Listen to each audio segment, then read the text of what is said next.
Hi, Doodads and Dudettes. It's Patrick from 8-Bit Doodads here with another quick look video, and this one is on CPM for the Apple II.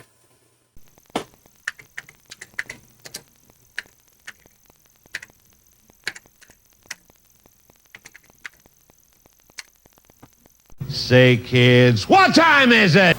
It's 8-Bit Doodads time!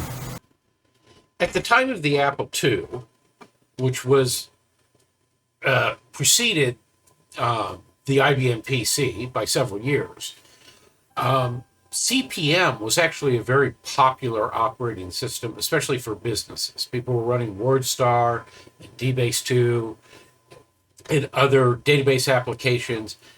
They were running business applications. And in fact, CPM was the operating system of the MSI 8088, Altair, those very expensive early machines. And when the Apple II came out, Microsoft, in one of its very first hardware projects, came out with a card like this. This happens to be a clone of the Microsoft card. It had a Z80 processor on it and the support chips that you put into an Apple II, and you could run CPM, and you could run WordStar, and you could run DBase2. And in fact, I think my first word processor on the Apple II was WordStar on a Microsoft CPM card in Apple II with 2 floppy disk drives. And that's what this card looked like. One of the things you'll notice about this card is it has no memory. That's because it used the Apple II's memory as the memory for running CPM. That's important as I talk about these other cards, because this Z80 chip ran at 4 megahertz. The Apple's chip runs at 1 megahertz. But the total speed of running CPM on this card got you about a 2 megahertz CPM machine.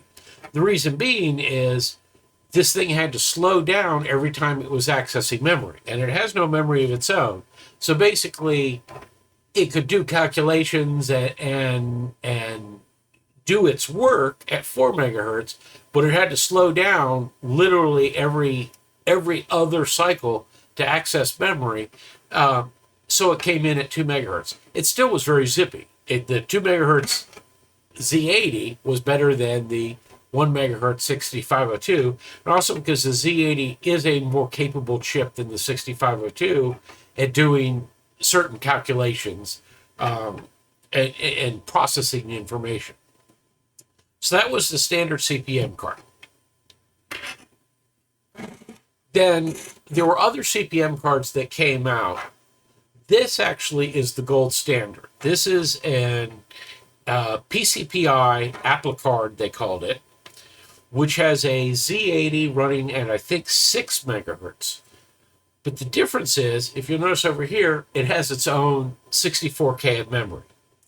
And you might notice it doesn't have the pins here, but there could have been they had options for pins here with add-on cards that would add even more memory to it. But this is the standard card with 64K memory. And because the memory was on the card and this chip could talk to it at that speed, this thing ran at almost a full 6 megahertz. The only time it had to slow down was to push memory into the Apple II for the video. So this thing ran 2 to 3 times faster than the standard Microsoft card.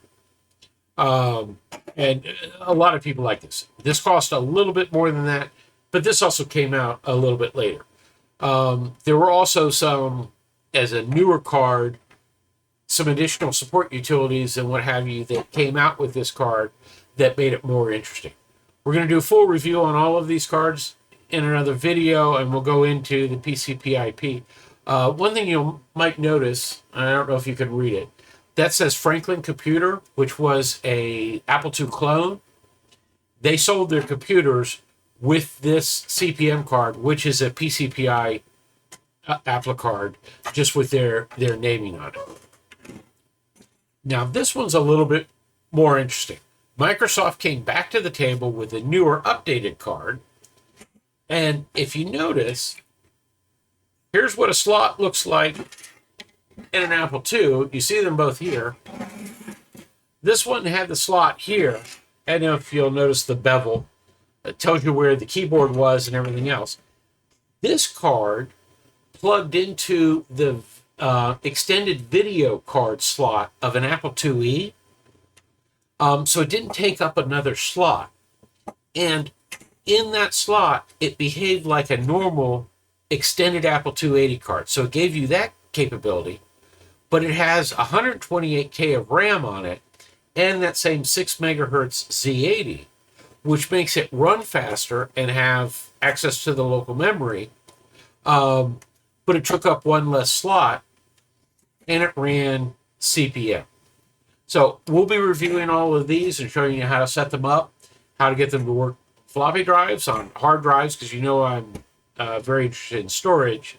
So stay tuned for those videos. And if you like this video, give us a like, follow us on 8bitdoodads.com, and look forward to the reviews on all three of these cards.